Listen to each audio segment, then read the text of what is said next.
Bismillahirrahmanirrahim. Assalamualaikum warahmatullahi wabarakatuh. Waalaikumsalam. Alhamdulillahirabbil alamin wa bihi nasta'inu ala umuri dunya waddin wa ala alihi wa sahbihi ajmain. Asyhadu an la ilaha illallah wa asyhadu anna Muhammadan abduhu wa rasuluh. Berdirinya saya di sini sebagai moderator yang insyaallah akan mengatur acara yang pada hari ini alhamdulillah salah satu dari guru kita akan memberikan diseminasi dan insyaallah sebelum kita mulai kita akan buka acara diseminasi ini dengan membacakan basmalah bersama-sama. Untuk acara selanjutnya yaitu prakata atau sambutan dari Kepala Sekolah SDN Cibiru 9 yang akan diwakilkan oleh Ibu Eli Siti Hamidah. Tanya dipersilahkan.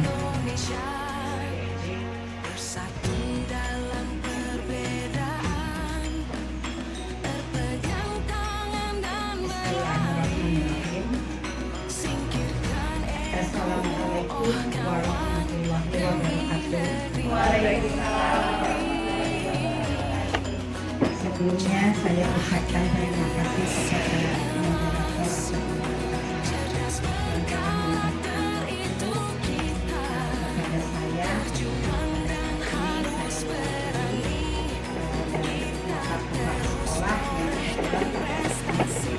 yang ada sesuatu hal yang sangat penting dan tidak bisa ditinggalkan. Marilah kita mengucapkan syukur kehadirat Allah yang mana pada hari ini kita bisa berkumpul di ruangan ini dalam keadaan sehat walafiat, kemudian kita juga bisa melakukan ilmu kita yang menjadi calon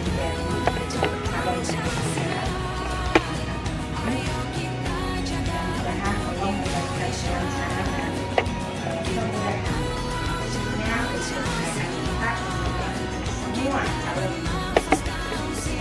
Syukur alhamdulillah saya panjatkan puji dan syukur kehadirat Allah yang mana di antara rekan kita ada yang menjadi guru penggerak yaitu Ibu Yuni Sailiani SPD. Ya, mudah-mudahan dalam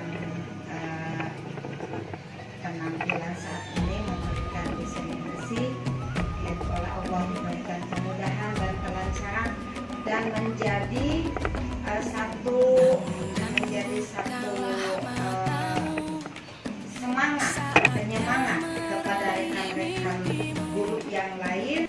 Dari rekan-rekan guru semua juga selalu mensupport ya, mudah-mudahan Ibu Yuni ini semakin aktif, semakin melajit, semakin mengetahui, semakin meningkat, semakin berpotensi ya, dan menjadi mercusuar untuk insan pendidik lainnya khususnya yang ada di Cibiru.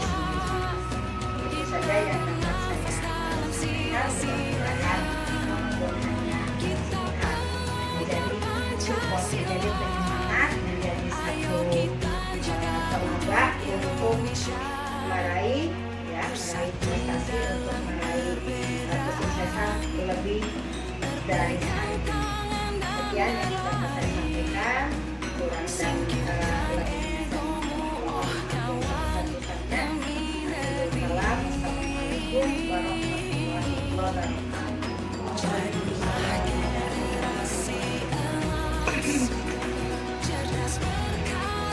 Terima kasih kepada perwakilan dari Kepala Sekolah SDN Cibiru 9 atas sambutannya.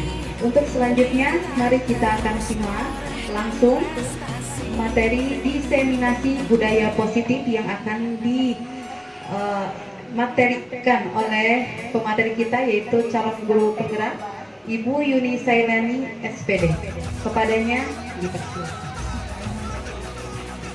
Bismillahirrahmanirrahim. Assalamualaikum warahmatullahi wabarakatuh. Pertama-tama saya ucapkan terima kasih kepada sekolah dan kepada rekan guru yang sudah meluangkan waktunya dalam acara diseminasi budaya positif, di mana diseminasi ini adalah salah satu tugas yang harus saya selesaikan dalam calon guru PK angkatan 7 ini ya. Di sini saya akan memaparkan tentang budaya positif di sekolah. Di sini saya tampilkan. Di sini adalah fasilitator saya bernama Dr. Cece Sutia SPD MPD. Beliau selaku fasilitator pada program guru penggerak ini, beserta pengajar praktik Dr. Anda Komah Farmana MPD, dan saya sendiri calon penggerak angkatan 7. Budaya positif. Mengenai budaya positif itu adalah suatu kebiasaan yang bernilai positif ya, yang di dalamnya mengandung sejumlah kegiatan yang mampu menumbuhkan karakter murid ya.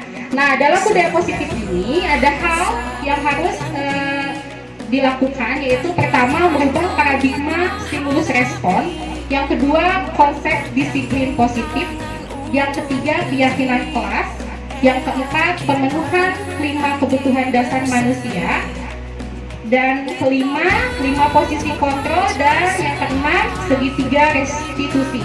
Dari kegiatan ini mampu menumbuhkan karakter murid ya Ibu Bapak. Selanjutnya di sini perubahan paradigma stimulus respon kepada penerapan teori kontrol ya, di mana miskonsepsi ya tentang makna kontrol tersebut. Ibu Bapak, sebelum saya ini ya ke perubahan paradigma, saya ingin bertanya dulu kepada Ibu Bapak, di mana Ibu Bapak misalnya di dalam tangannya itu mempunyai menggenggam sesuatu, di mana sesuatu itu adalah hal yang paling berharga buat Ibu dan Bapak. Coba tangannya boleh dibuka, kemudian Ibu Bapak bayangkan di dalam tangan Ibu Bapak itu menggenggam suatu hal yang sangat berharga sekali bagi Ibu Bapak. Kemudian Ibu genggam erat-erat secara kuat, gitu ya. Berharga sekali bagi Ibu Bapak ya. Kemudian saya menyuruh misalkan Bu Imas, boleh nggak saya meminta yang digenggam oleh Ibu? Nggak boleh. Atau saya tanya lagi, misalnya Bu Eli, boleh nggak saya meminta hal yang Ibu genggam? Jangan. Ataupun saya bertanya lagi, Bu Ade, boleh tidak saya meminta genggaman yang ada di dalam genggaman Bu Ade? Tidak boleh ya. Nah, dari sini, kenapa tidak boleh? Ada yang mau memberikan pernyataan kenapa sampai tidak boleh yang ada di genggamannya itu diberikan kepada saya, meskipun saya sudah merayu, membujuk Ibu, ayolah sini saya buka, boleh nggak Bu? Gitu. Kenapa tidak boleh? Ada yang bisa memberikan pernyataannya atau tanggapannya? Boleh? Karena benda yang saya pegang itu begitu berharga, begitu saya sayangi, ya begitu saya jaga, jadi diusahakan itu selalu ada di tangan saya. Ya betul ya. Ada lagi yang mau menanggapi? Sama. Jadi yang bertugas atau yang mengkontrol tangan itu dibuka atau ditutup berarti siapa? Ya, diri kita sendiri. Nah ini adalah salah satu kontrol yang kita miliki. Begitupun juga dengan murid Ibu Bapak, kita tidak bisa mengkontrol murid untuk mengikuti semua hal yang kita inginkan, gitu ya. Karena murid juga memiliki kontrol tersendiri, ya. Di sini Dr. William Glasser menyebutkan ada sebuah ilusi, berarti ilusi guru mengkontrol murid, di mana guru sebenarnya tidak bisa mengkontrol murid. Meskipun kita mengkontrol, kamu harus seperti ini, seperti itu, tapi gimana anaknya? Kalau anaknya memberikan kontrolnya untuk memberikan kontrolnya, berarti anak tersebut akan mengikuti apa yang kita lakukan. Tetapi kalau misalkan kita menyuruh untuk seperti itu, seperti ini, tapi anak tidak mau kita kontrol ya. Jadi intinya ilusi bahwa guru itu bisa mengkontrol murid ya. Lalu yang kedua, ilusi bahwa semua penguatan positif itu efektif dan bermanfaat ya. Penguatan positif, efektif dan bermanfaat. Jadi tidak semua penguatan berupa positif itu akan efektif dan bermanfaat kepada siswa. Lalu yang ketiga, ilusi bahwa kritik dan membuat orang merasa bersalah dapat menguatkan karakter. Ya, jadi membuat anak untuk menguatkan karakter dengan cara membuat rasa bersalah atau dikritik, "Hei kamu, kenapa bajunya seperti itu?" Atau mengkritik, ya itu tidak mungkin dapat menguatkan karakter anak. Yang ada mungkin akan membuat anak merasa malu ya, terendah diri gitu ya. Lalu yang keempat, ilusi bahwa orang dewasa memiliki hak untuk memaksa. Jadi kita sebagai orang dewasa tidak bisa memaksa anak untuk menjadi A, menjadi B, atau menjadi C gitu ya. Karena anak mempunyai kontrol tersendiri di dalam dirinya gitu ya. Nah, ini perubahan paradigma stimulus respon kepada pendekatan teori kontrol yang dibumingkan ya oleh Dr. William Glasser ya. Kemudian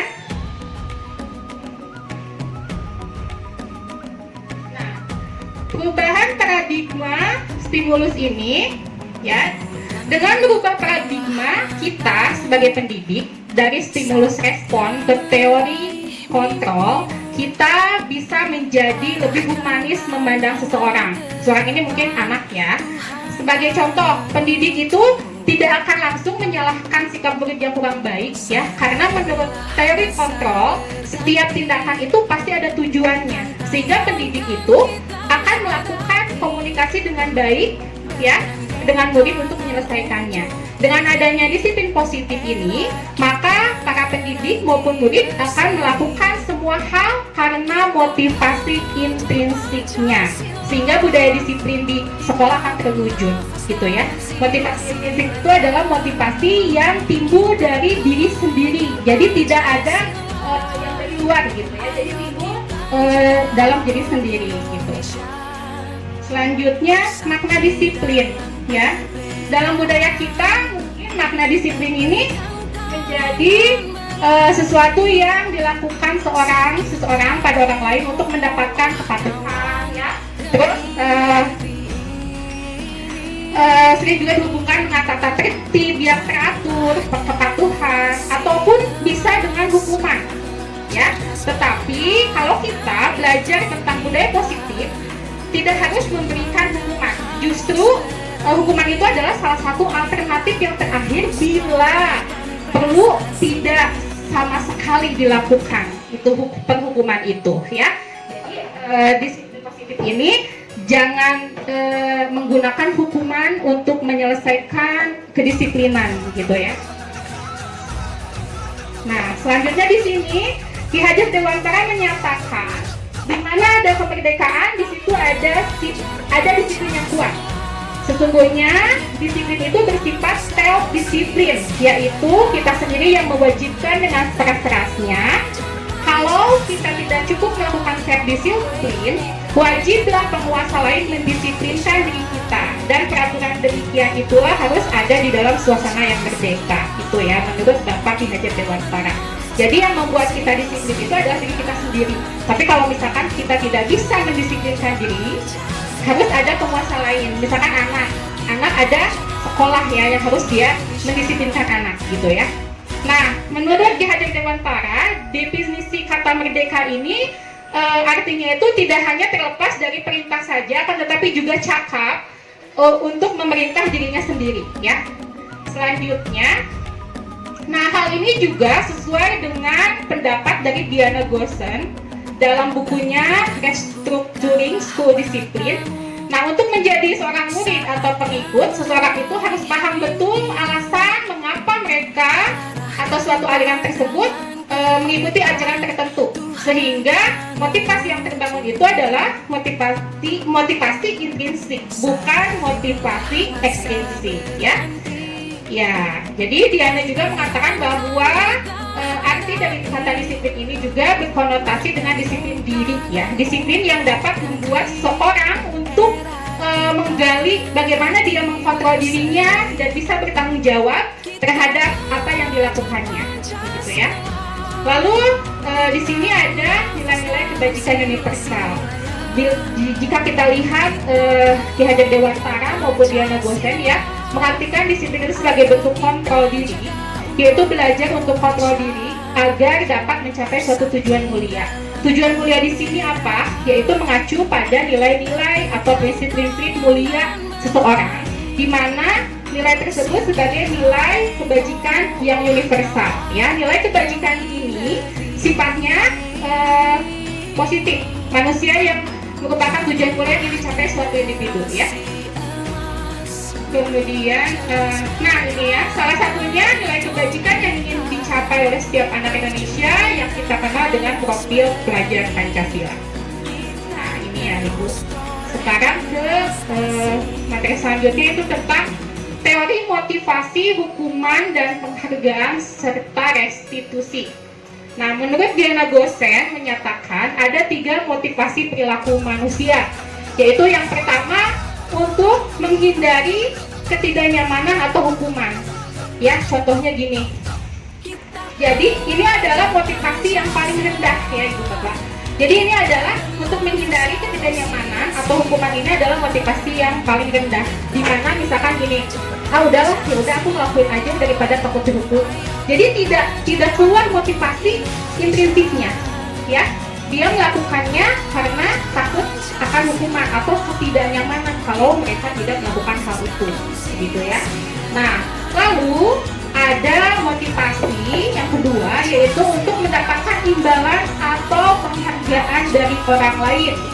Nah, itu adalah motivasi kedua. Contohnya seperti ini, misalkan kita sebagai seorang pendidik datang ke sekolah pagi-pagi sekali gitu ya, karena ingin mendapatkan pujian atau penghargaan dari Bapak Kepala Sekolah, misalkan seperti itu.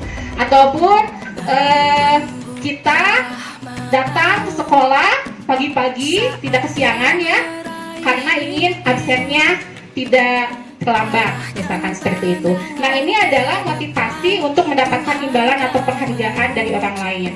Nah, ini juga sama, motivasi yang ditimbulkan atau yang dimunculkan yaitu motivasi eksternal, yaitu dari luar.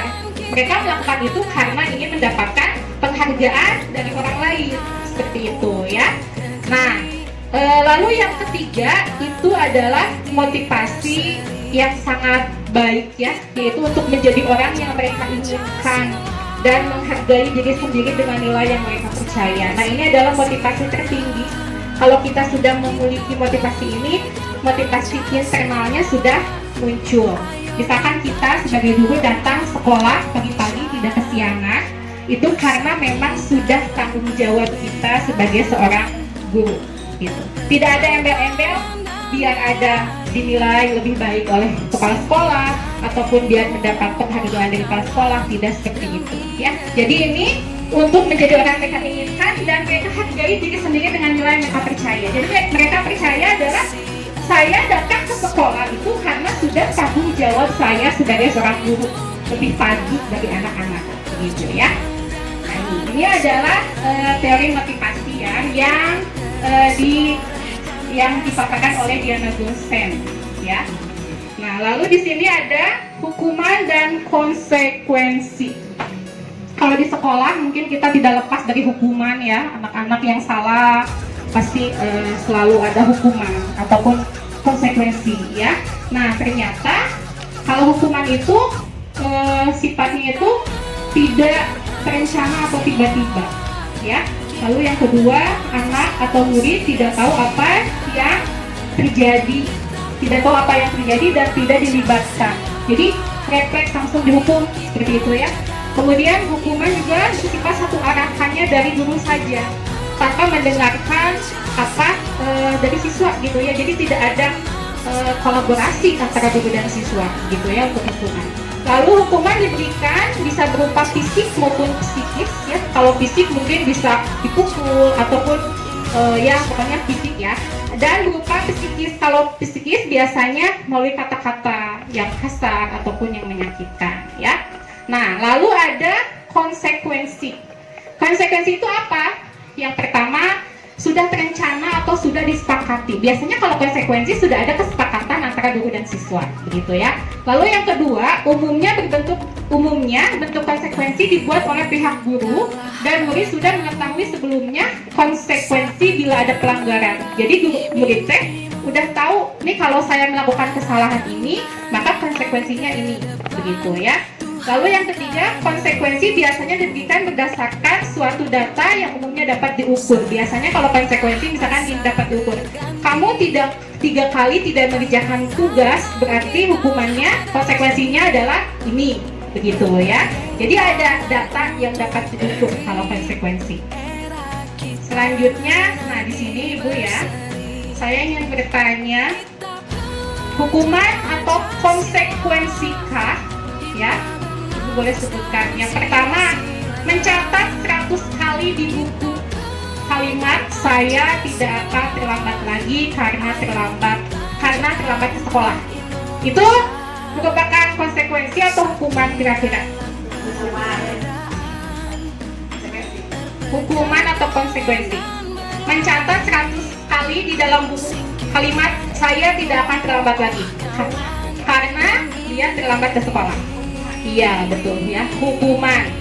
Kenapa hukuman? Bu Ana, boleh dijelaskan?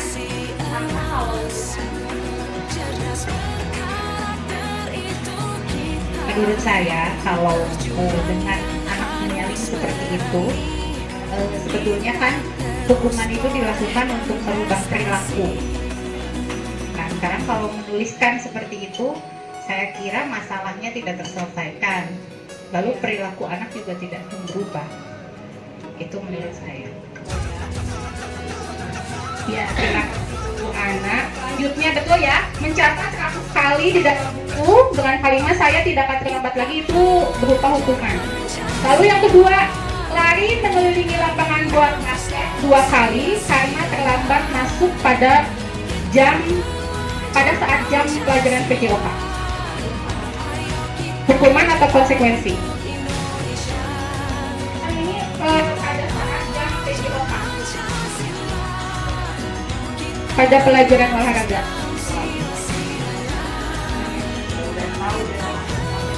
Iya, betul Bu. Konsekuensi ya. Jadi lagi keliling lapangan basket 2 kali karena terlambat masuk pada saat jam pelajaran PJOK. Jadi mungkin di sini kan sudah ada konsekuensinya. Iya, pelajaran PJOK. Jadi konsekuensinya berlari. Lalu yang ketiga, membersihkan coretan yang dibuatnya di meja. Konsekuensi. Lalu selanjutnya, murid diminta bertelanjang kaki sepanjang hari karena tidak menggunakan sepatu warna hitam sesuai peraturan sekolah. Hukuman. Lalu berdiri di depan kelas sambil mengangkat 1 kaki karena tidak bisa menjawab pertanyaan. Hukuman. Kehilangan 10 menit jam istirahat untuk mengerjakan tugas karena terlambat datang dan tertinggal pelajaran. Konsekuensi. Siti menggantikan barang kepada Dayu karena sudah menghilangkan barang tersebut. Konsekuensi.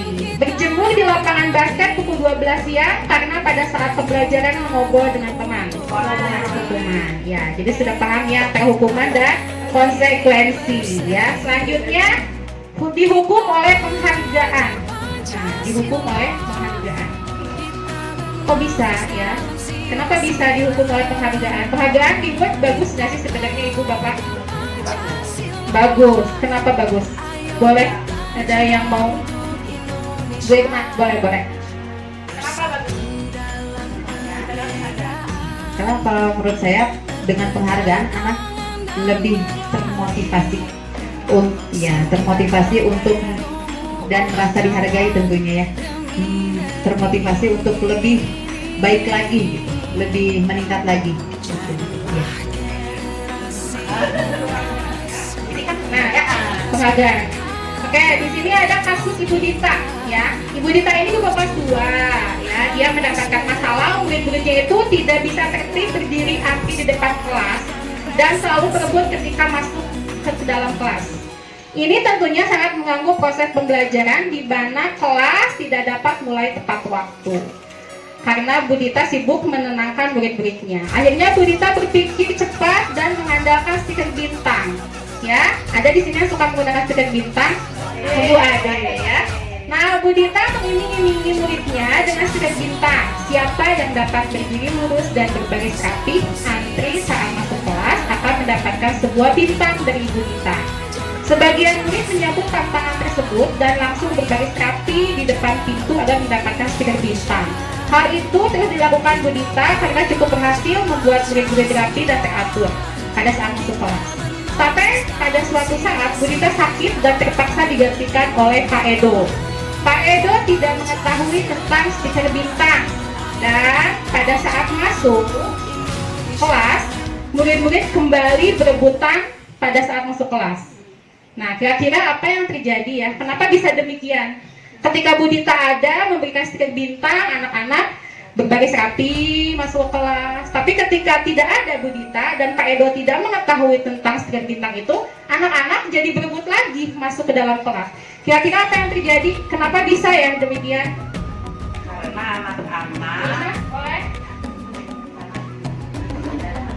Karena anak-anak pasti dia percaya bahwa Pak Edo itu tidak memiliki bintang itu karena bukan gurunya.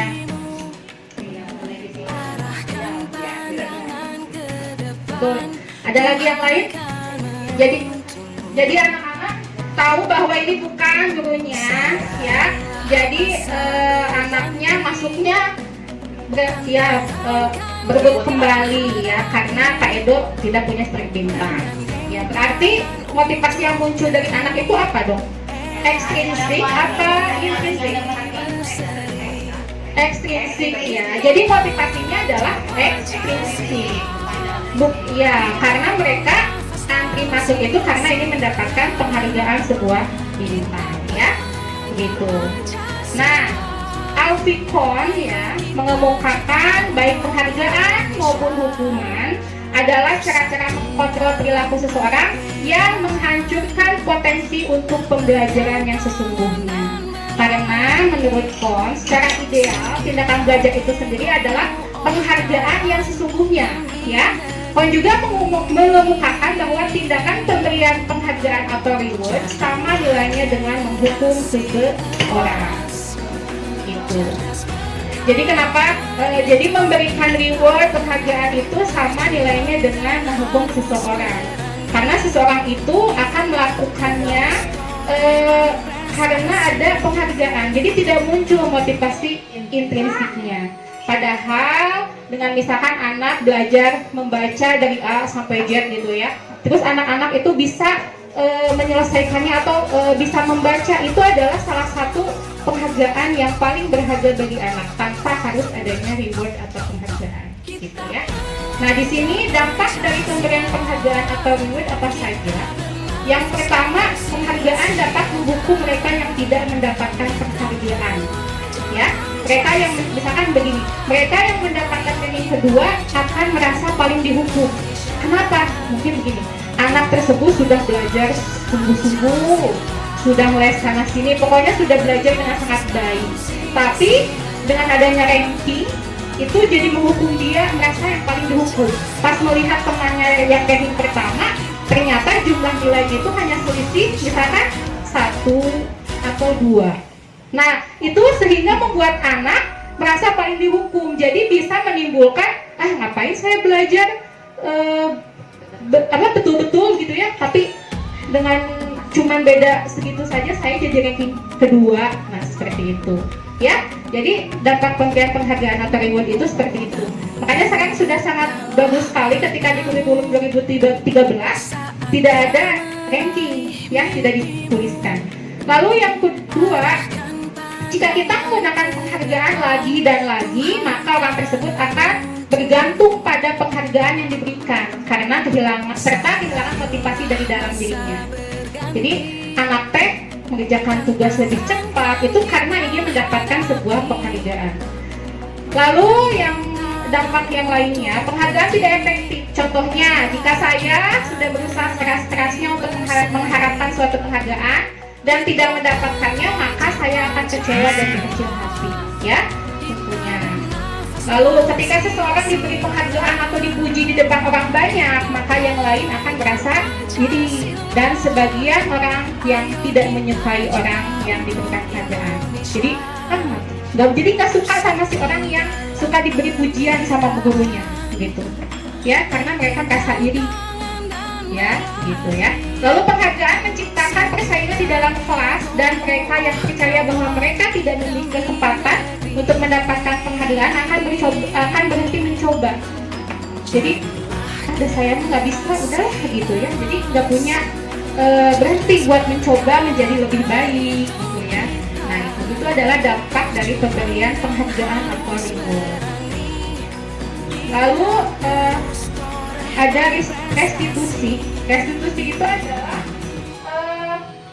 proses kolaboratif yang mengajarkan murid untuk mencari solusi untuk masalah, ya, dan membantu murid berpikir tentang orang seperti apa yang mereka inginkan dan bagaimana mereka harus memperlakukan seseorang. Nah, melalui pendekatan restitusi ini, ketika murid berbuat salah, guru itu akan menanggapinya dengan mengajak murid berefleksi diri tentang apa yang dapat mereka lakukan untuk memperbaiki kesalahan mereka. Gitu, sehingga mereka menjadi pribadi yang lebih menghargai dirinya sendiri, ya. Nah, ciri-ciri restitusi apa? Yang pertama, restitusi itu bukan menebus kesalahan, namun untuk belajar dari kesalahan. Gitu. Kalau buat menebus kesalahan, misalkan begini, si anak memecahkan kaca, cukup dengan tinggal masalah selesai, gitu ya. Atau misalkan dengan minta maaf selesai, tapi hanya menebus kesalahan. Jadi mereka itu bisa saja melakukan hal yang sama, hal yang serupa karena udah we tinggal saya ganti, atau udah we tinggal saya minta maaf, gitu ya. Lalu restitusi memperbaiki hubungan. Lalu yang ketiga, restitusi itu bukan tawaran atau paksaan. Lalu restitusi menuntut untuk melihat ke dalam diri sendiri. Restitusi mencari kebutuhan dasar yang mendasari tindakan. Biasanya anak-anak melakukan tindakan itu karena ada tujuan tertentu misalnya, gitu ya. Restitusi diri adalah cara yang paling baik, dan restitusi itu fokus pada karakter bukan tindakan, serta restitusi itu menguatkan, ya. Nah, selanjutnya di sini ada 5 teori kontrol menurut Dr. William Glasser yang dapat diterapkan seorang guru ataupun orang tua. Yang pertama, posisi penghukum. Yang kedua, membuat rasa bersalah. Yang ketiga, teman. Yang keempat, pemantau. Dan yang kelima, manajer. Ya. Nah, kita bahas satu-satu di sini. Penghukum. Nah, kita mau tanya dulu. Kira-kira dari 5 kontrol ini kita ada di posisi mana, ibu bapak? Apa penghukum, atau pembuat rasa bersalahkah, atau teman, atau pemantau, atau sebagai seorang manajer? Teman atau manajer? Ya, teman, pemantau, manajer. Kita bahas satu-satu ya. Penghukum. Nah, di sini biasanya seorang penghukum itu bisa menggunakan hukuman fisik maupun verbal. Orang yang senantiasa menjalankan posisi penghukum akan mengatakan bahwa sekolah memerlukan suatu sistem atau alat untuk menekan murid-murid lebih dalam lagi. Guru yang menerapkan posisi penghukum ini akan berkata dengan nada biasa suaranya sangat tinggi, ya. Bahasa tubuhnya biasanya matanya melotot, begitu ya, dan jari-jari menunjuk atau menghardik. Misalkan ada yang datang terlambat, pasti dengan marah, nadanya tinggi. Kamu terlambat lagi, gitu kan? Pasti terlambat, selalu datang terlambat. Kapan bisa datang tepat waktu? Begitu ya. Nah, kira-kira kalau misalkan kita ada di posisi anak tersebut, apa yang kita rasakan ketika kita dikata-katai seperti itu, dibentak, gitu ya, oleh kita sebagai seorang gurunya? Bagaimana perasaannya? Takut, terus ngeri hati, kecewa. Iya ya.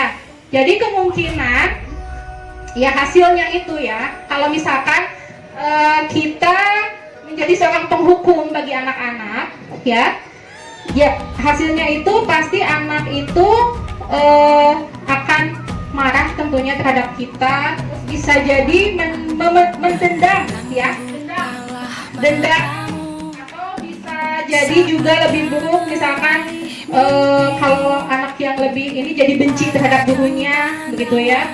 Itu ada ban motor ibu dikepesin misalkan, saking bencinya gitu karena selalu menghukum begitu ya. Begitu. Iya, itu kelas atas ya biasanya.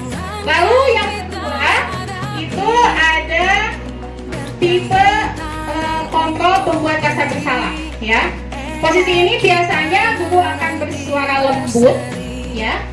Pembuat rasa bersalah akan menggunakan keheningan yang membuat rasa tidak nyaman, bersalah atau rendah diri.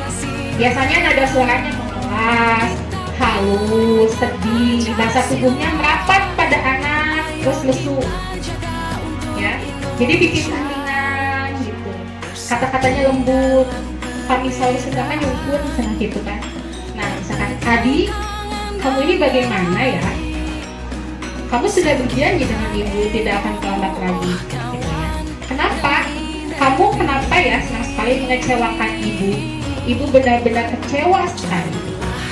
Nah itu memang bahasanya lembut ya, bahasanya lembut tapi membuat anak merasa bersalah. Oh iya ya, gitu kan, seperti itu. Nah, apa hasilnya kalau kita melakukan ini terhadap anak?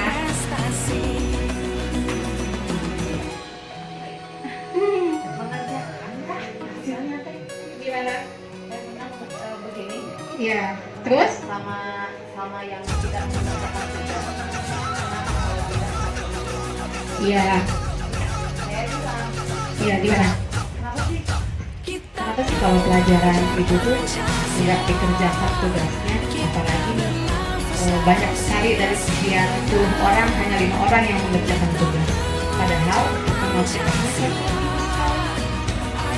sambil gitu ya lesu gitu sih, ngobrol gitu ya sama anak-anak. Bener dah ibu kecewa pisan kalau begini. Nah gitu, pernah begitu, memang betul. Nah, jadi seperti itu kan memang hening membuat mereka mikir. Pada saat itu saya izin pada mereka, silakan kerjakan dulu, ibu akan mengambil buku ke bawah, nanti ibu akan kembali lagi. Nah ketika kembali lagi, ternyata mereka itu mengerjakan tugas yang saya berikan gitu, mengerjakan pada saat itu.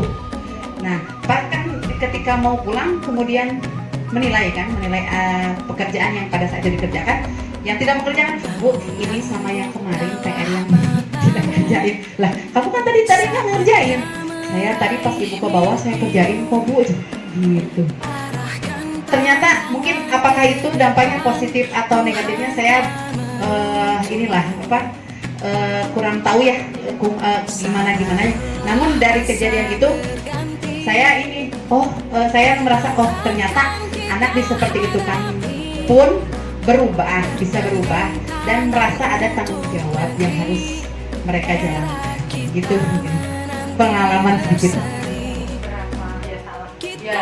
Ya bagus banget. Nah, jadi pembuat rasa bersalah ini ada dampak positif. Suatu tindakan itu pasti ada dampak positif dan negatif ya. Kalau positifnya mungkin si anak jadi yakan gitu ya. Lalu ada juga dampak negatifnya. Dampak negatifnya itu si anak itu merasa marah, tapi tidak bisa mengungkapkan kemarahannya. Jadi diam gitu ya, tapi tidak bisa apa-apa. Sakit hati ya. Jadi sakitnya di dalam hati gitu ya. Dan nantinya bisa memendam terus gitu ya. Itu saya gini. Dan dampaknya negatifnya takutnya tiba-tiba membludak ya, betul Bu Eli, membludak gitu ya kemarahannya. Kan kalau misalkan sudah membludak, takutnya si anak itu menyakiti diri sendiri ataupun orang lain, begitu ya. Dampak positif dan negatif dari pembuat rasa bersalah ini.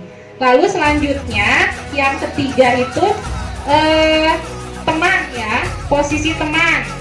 Nah, pada posisi teman ini ya, guru tidak akan menyakiti murid ya, nggak ada yang menyakiti. Namun akan tetap berupaya mengkontrol murid melalui persuasi. Posisi teman pada guru ini bisa negatif ataupun positif. Positifnya menjalin hubungan yang baik, terjalin hubungan yang baik antara guru dan murid. Nah, adapun hal yang negatifnya, murid akan dikecewakan ketika guru tersebut tidak dapat membantunya, ataupun siswa akan bertindak hanya untuk guru tersebut, ya.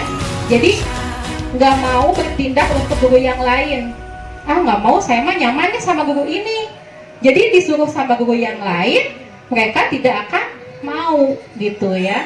Ataupun ketika misalkan gurunya itu tidak bisa membantu murid tersebut akan merasa kecewa, begitu ya. Nah, di sini nada suaranya, kalau posisi kita, kontrol kita sebagai teman, nada suaranya ramah tentunya, akrab ya, bercanda dengan murid-murid. Kemudian bahasa tubuhnya merapat pada murid itu maksudnya dekat ya. Lalu matanya dan senyumnya jenaka. Jadi banyak canda gurau gitu ya dengan guru. Nah, di sini ada ketika anak kesiangan misalkan. Nah, posisi teman, Adi, ayolah, bagaimana sih kamu? Kemarin kamu sudah janji ke bapak bukan? Kenapa terlambat lagi? Sambil tertawa si bapaknya, tertawa ringan. Ya sudah, tidak apa-apa. Duduk dulu sana, nanti Pak Guru bantu kamu ini Adi, seperti itu ya. Sambil tersenyum-senyum. Nah, efeknya apa? Hasilnya apa? Kalau misalkan posisi kita atau kontrol kita menjadi sebagai teman, gimana?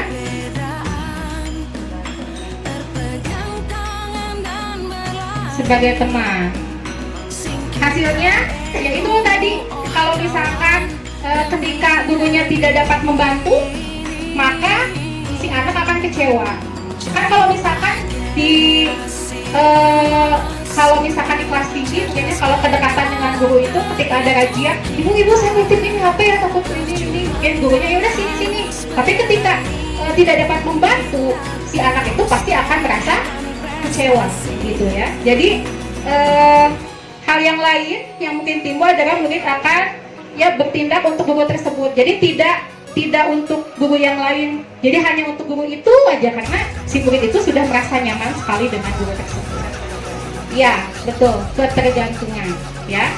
Nah, yang keempat itu adalah posisi pemantau. Memantau berarti mengawasi. Pada saat kita mengawasi, kita bertanggung jawab atas perilaku orang-orang yang kita awasi. Posisi pemantau ini bertindak berdasarkan pada peraturan dan konsekuensi. Jadi biasanya sudah dibuat peraturan gurunya, lalu konsekuensinya apa, ya. Lalu jadi pemantau itu sudah memisahkan sanksi dan dengan menggunakan sanksi dan konsekuensi, guru itu sudah dapat memisahkan hubungan pribadi dengan muridnya. Jadi seorang pemantau akan mengandalkan perhitungan, catatan, data yang digunakan sebagai bukti atas perilaku seseorang, ya. Nah, tipe pemantau ini nada suaranya datar, bahasa tubuhnya formal, gitu ya. Jadi memantau, serius mungkin ya kalau pemantau di sini. Di sini ada percakapannya. Nah, gurunya, Adi, tahukah kamu jam berapa kita memulai? Tahu Pak, kamu terlambat 15 menit. Apakah kamu sudah mengerti konsekuensi yang harus dilakukan bila terlambat? Paham Pak, saya harus tinggal kelas pada jam istirahat nanti dan mengerjakan tugas ketertinggalan saya. Nah, lalu gurunya, ya benar, nanti pada saat jam istirahat kamu harus tinggal di kelas untuk menyelesaikan tugas tertinggal tadi. Saya tunggu. Nah, ini adalah guru sebagai pemantau, ya. Jadi kalau pemantau itu sudah membuat peraturan dan konsekuensinya anak sudah tahu. Kayak seperti Adi ini, dia terlambat, terus konsekuensinya adalah mengerjakan pada saat tugas yang tertinggal pada saat istirahat. lalu hasilnya apa? Hasilnya dengan pemantau hasilnya bagaimana? Murid yang hasilnya itu murid memahami konsekuensi yang harus dijalankan karena telah melanggar suatu peraturan sekolah, ya. Tapi guru tidak boleh menunjukkan suatu emosi yang berlebihan, menjadi marah atau membuat merasa bersalah. Jadi muridnya harus tetap dibuat nyaman, ya, yaitu dengan harus tinggal di kelas pada waktu jam istirahat dan mengerjakan tugas. Tetapi di sini guru itu harus tetap memantau murid pada saat mengerjakan tugas pada jam istirahat, ya. Jadi tidak akan seorang diri, takutnya malah jadi tidak mengerjakan, gitu, ya. Nah, yang keempat adalah posisi sebagai manajer. Nah, posisi manajer ini adalah posisi di mana guru tersebut, ya, guru tersebut sudah berbuat sesuatu bersama dengan murid, ya, mempersilahkan murid untuk mempertanggungjawabkan perilakunya, mendukung murid untuk menemukan solusi atas permasalahannya sendiri, ya. Posisi manajer juga mengajak murid itu diajak untuk menganalisa kebutuhannya sendiri maupun kebutuhan orang lain. Di sini penekanannya itu bukan untuk membuat konsekuensi, tetapi sebuah kolaborasi antara guru dan siswa, ya, untuk bagaimana memperbaiki kesalahan yang ada. Gitu. Jadi di sini guru ini dan siswa berkolaborasi, jadi tidak ada konsekuensi, tapi sama-sama saling memecahkan masalah yang terjadi, gitu, ya, begitu. Nah, di sini ada posisi manajer. Manajer itu nadanya, suaranya halus, bahasa tubuhnya tidak kaku juga, lalu mendekat ke murid, ya. Di sini ada percakapannya. Adi, apa kamu mengetahui jam berapa sekolah dimulai?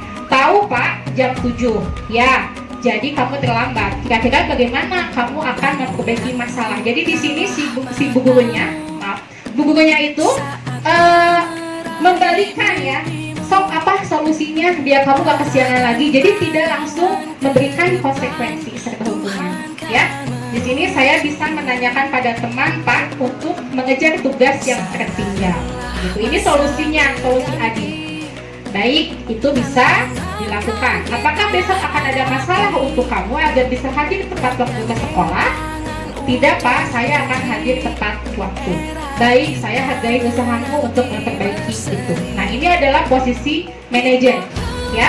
Jadi si guru itu tidak langsung menjudge anak itu salah, ya, tapi membalikan lagi apa solusinya kamu agar kamu tidak melakukan kesalahan yang sama, gitu, ya.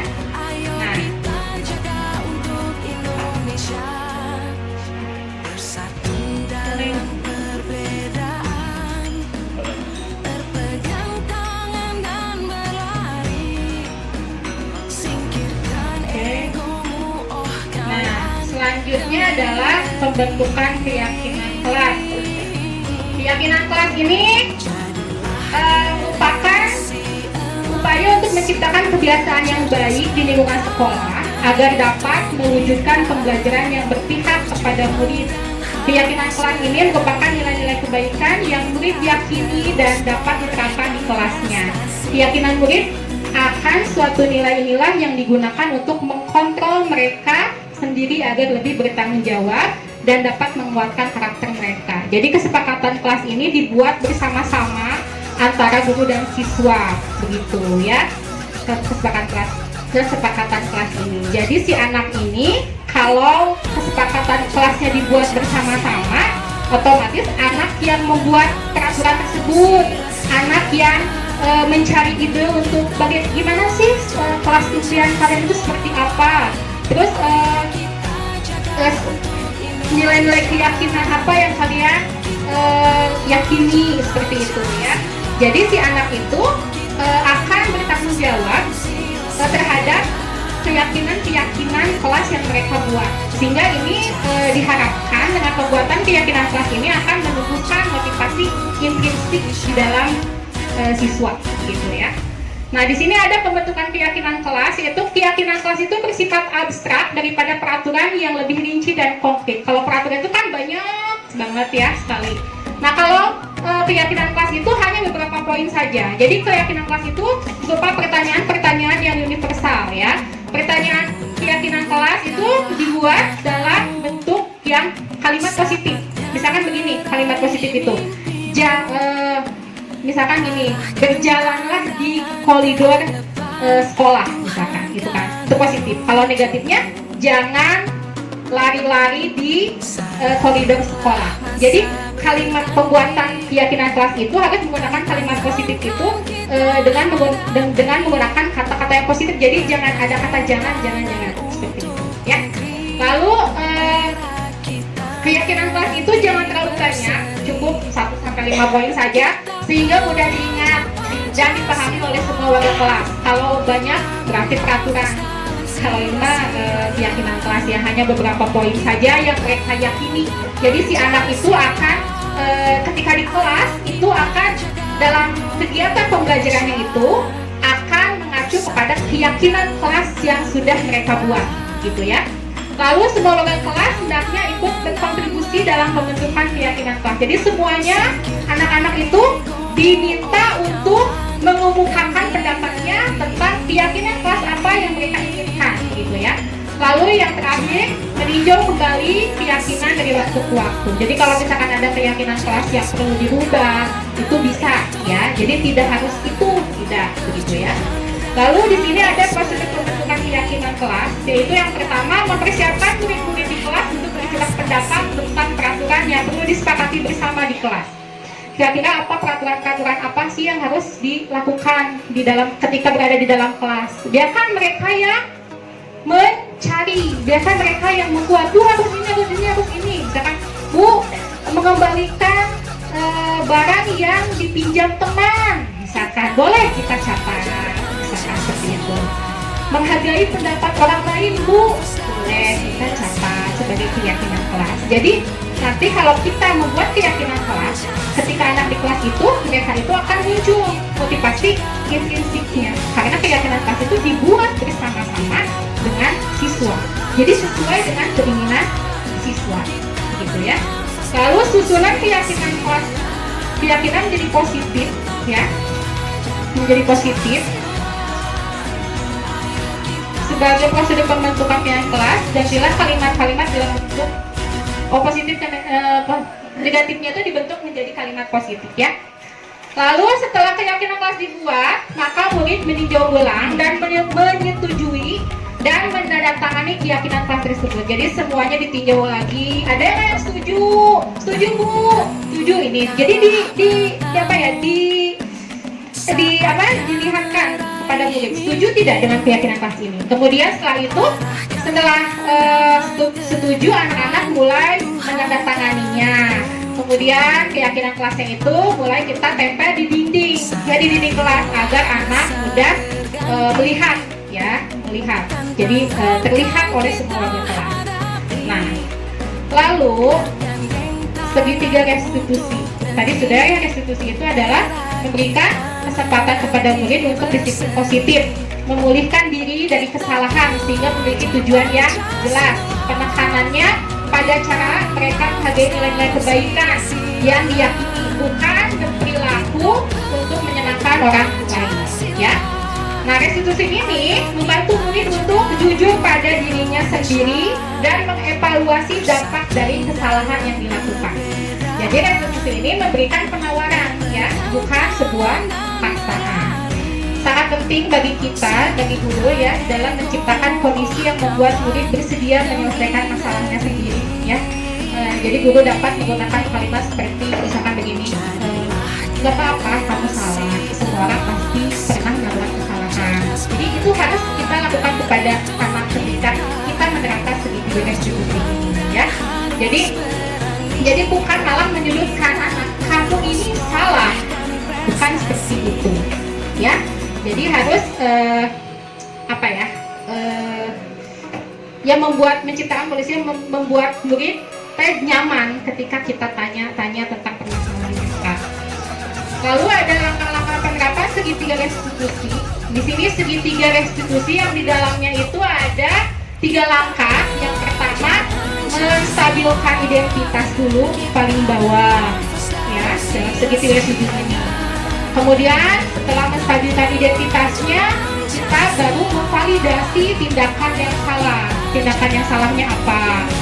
Dan setelah itu baru menanyakan keyakinan kelas yang telah kita buat bersama. Jadi harus ada keyakinan kelas dulu sebelum menyelesaikan dengan restitusi, ya, segitiga restitusi.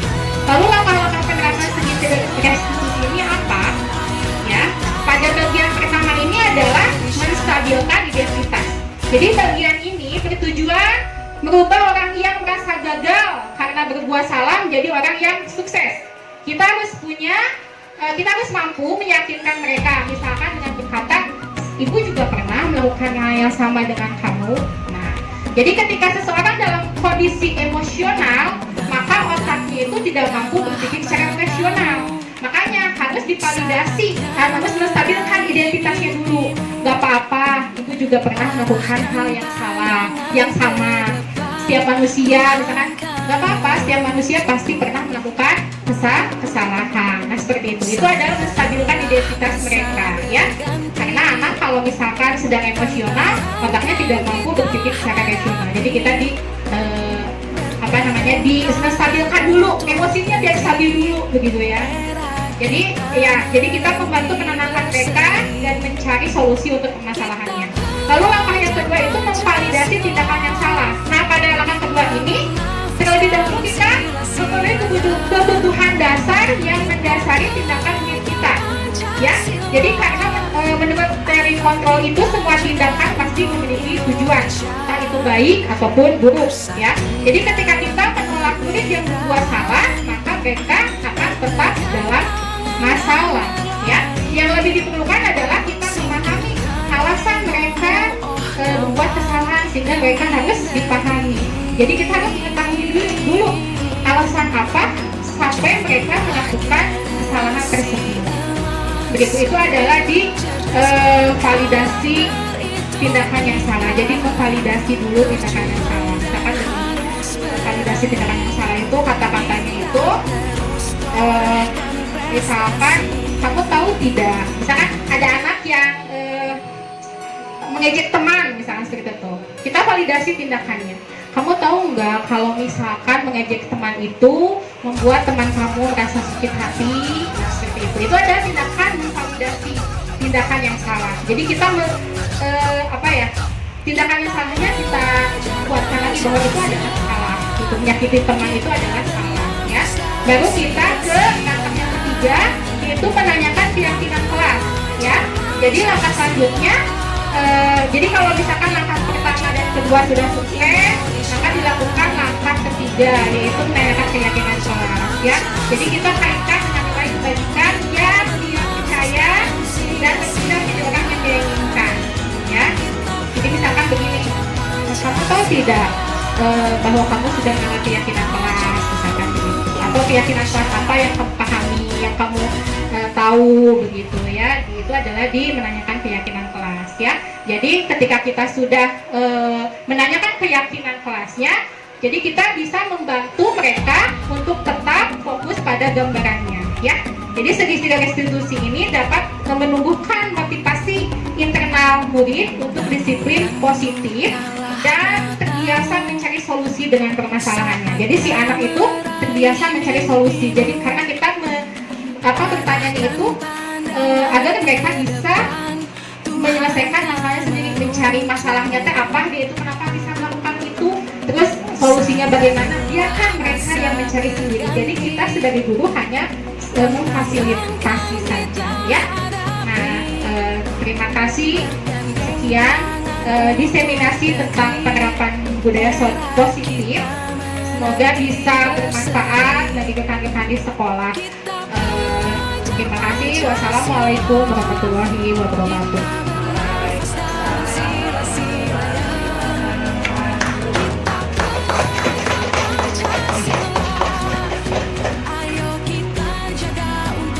Terima kasih kepada pemateri calon guru penggerak yang telah memberikan materi diseminasi tentang penguatan karakter anak yang positif, begitu ya. Ya, budaya positif. dari penjelasan yang sudah beliau berikan, alhamdulillah ya, membuka, mencerahkan gitu bagaimana kita menghadapi peserta didik di kelas, kemudian harus bagaimana seorang pendidik dalam melaksanakan tugasnya ya, sebagai manajer, sebagai pemantau, bahkan sebagai teman itu harus seperti apa.